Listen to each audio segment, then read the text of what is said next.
All Karachi restaurant association ने सिंध हुकूमत से दीगर कारोबारी सरगर्मियों की तरह रेस्टोरेंट बिजनेस को भी एसओपीज के तहत खोलने का मुतालबा कर दिया।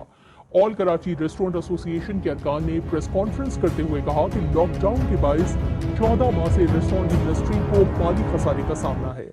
कारोबार मुसलसल बंदिश की वजह से बेरोजगारी का तूफान सर उठा रहा है।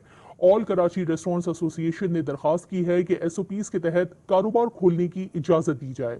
बसूरत दीगर हुकूमत वक्त का ये अमल माशी कातिल के मुतरादिफ होगा।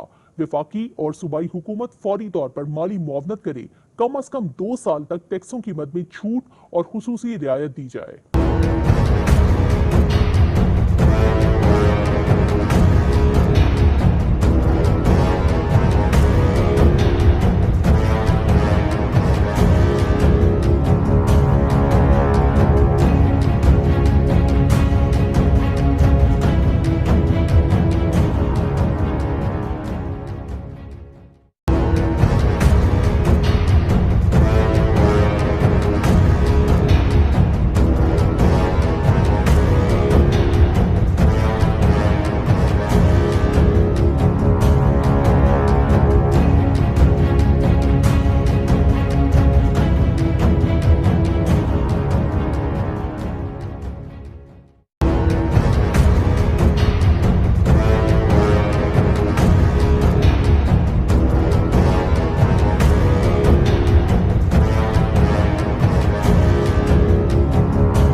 तमाम साथी हज़ार का बहुत बहुत शुक्रिया कि आज आप हमारी मीडिया कवरेज के लिए आज तशरीफ लाए। मेरा नाम का नाम नवाज नहीं है, मैं एडिटर ऑफ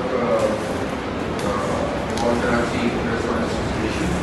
मेरे साथ यहाँ पर हमारे प्रेसिडेंट, हमारी कोर कमेटी जो हमारी ऑल कराची रेस्टोरेंट एसोसिएशन की है वो तशरीफ फरमान, जिसमें माशाल्लाह हमारे कराची के सही मीडिया कल हैं, हमारे आप सब मीडिया की जान जो है वो राशिद भाई तशरीफ फरमाया हमारे साथ ज़ेब ताहिर साहब हमारे साथ बैठे हुए हैं, असदीन वही रेस्टोरेंट से बैठे हुए हैं हमारे साथ, आगे सिंगारी जो है वो हमारे हाईवे जो रेस्टोरेंट हैं उनको रिप्रेजेंट कर रहे हैं।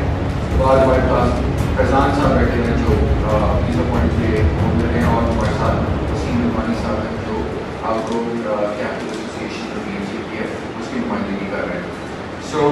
मैं सबसे पहले आप तमाम साहब हज़रात को खुशामदीद कहता हूँ और आप सबका इंतहाई शुक्रगुजार हूँ कि आप हमारी दावत पर आज की मीडिया ब्रीफिंग की कवरेज के लिए तशरीफ लाए। और साथ ही साथ मैं यहाँ पर मौजूद all Karachi restaurant association Agra के तमाम अहदेदार, मेंबरान और दोस्तों का भी ममनून और मशकूर हूँ कि वो अपनी मसरूलियत से वक्त निकाल कर आज इस अहम मौके पर हमारे साथ शामिल हुए। इस मौके पर मैं अपने मौजूद आगरा के अहदेदार